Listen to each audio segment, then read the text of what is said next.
Taubat. Yang pertama al-iqla' anidzam. Seorang harus meninggalkan dosa tersebut. Ketika dia sedang bertobat, dia harus bersih meninggalkan dosa-dosa tersebut.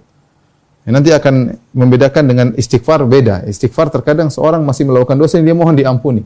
Dia belum tentu meninggalkan dosa yang dilakukan. Istighfar kedudukannya masih di bawah taubat.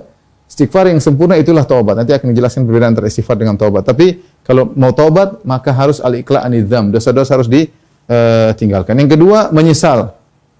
Menyesal disebutkan tanda menyesal misalnya adalah menangis di antaranya.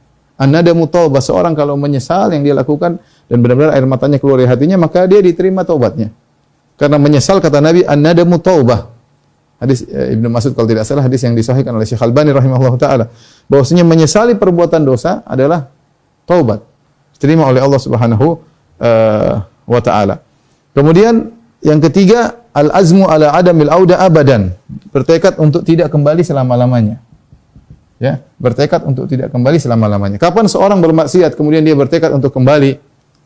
Misalnya di bulan Ramadan kita berhenti main judi bulan Ramadan. Nantilah kalau habis Lebaran kita main judi lagi. Maka tidak diterima, tidak diterima. Atau ketika dia sakit, dia bertobat, ya Allah, saya tobat ya Allah. Tapi dia kalau sehat dia mau melakukan lagi, Allah Maha tahu isi hatinya.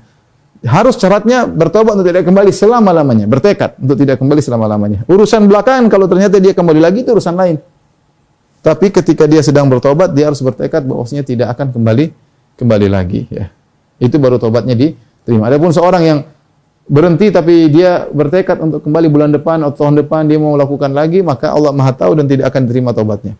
Syarat keempat, jika ternyata berkaitan dengan hak hamba, dengan hak orang lain, hak hamba maksudnya hak orang lain,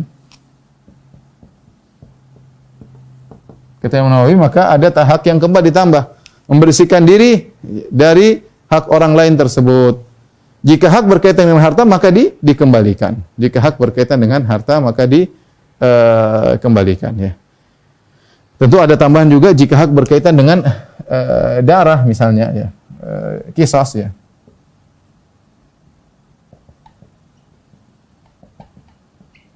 Dengan darah, ya. Maka diantaranya dengan qisas. Jika hak berkaitan dengan harga diri, kan hak orang lain itu ada harta, ada darah, ada harga diri. Kalau jika berkaitan harga diri orang lain, jika saya pada derajat al-qadzaf, qadzaf itu menuduh kamu berzina, sementara dia tidak punya bukti, tidak bisa mendatangkan 4 saksi, maka dia bisa ditegakkan hukuman dicambuk 80 kali, sama nina jaldah 80 kali, atau dia minta maaf, kemudian dimaafkan oleh orang yang tertuduh, dimaafkan, selesai. Tapi dia harus membersihkan dirinya dari hak orang lain tersebut dengan cuma 2 cara, ditegakkan hukum had atau dia minta maaf.